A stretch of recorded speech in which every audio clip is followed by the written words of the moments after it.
165 milyon soma yurttaşça 77 kvadrat metr kotej tipindeki kvartiramız satuda. İkinci etajda burada yurttaşça. Lokatsiyamıza gələn bolsaq, firma köçədəmiz Gayuda yurttaşça. Marşrutdan muamma yok, her tərəfləmə şikarni boladı.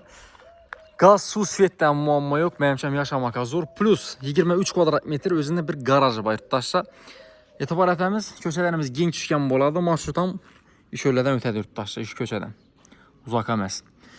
Əsə birlikdə görüb çıxamız. Başta garajımızı bir göstərə bərəmiz, keyin içan qismi ilə danışamız.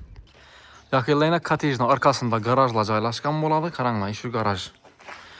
Garajımız gen enine 3 metrdən ziyad, uzunluğu başta 5 metr boladı. Lüboy maşin sığadı beri. İstəşkələ ətəligən darvazaları dəmir darvaza boladı yurttaşça. Getdikcə içan qismini görüb çıxamız. Yaxınla vxadno işlərimiz, karanla podizmə giradon işlərimiz kalyonlu ilişki oladı. Kalyonlu aynadan boladı yine. Podizimiz şikarni oladı. Her podizde 4 kvartira boladı, 4 hocalıq. Ayakım istəyirlər kafel bu an.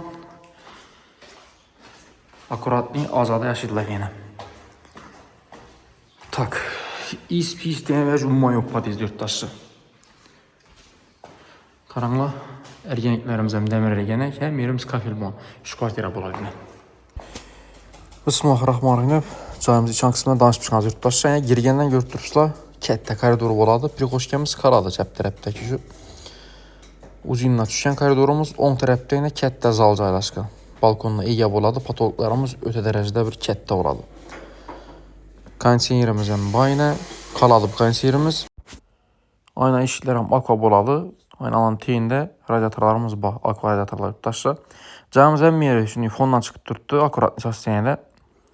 Meşkomut işlərimiz MDF eşik. İndi cihazlar yetədi yaxınlar. Şunamay tip ötəli. Xanamız, spalnəmiz, razmeri, normalnik, kişinəmiz, aynası, pazarnik xod tərəfə karanetində radiatorumuz var. Berən fondan çıxqan. Bəndə yenə bir xanamız. Toşca şunun bir xana. Man aynasan pazarnik xoda karan. Ayətində radiatorumuz var. Ayakım istəyi taxta pol boladı yurttaşça. Tak.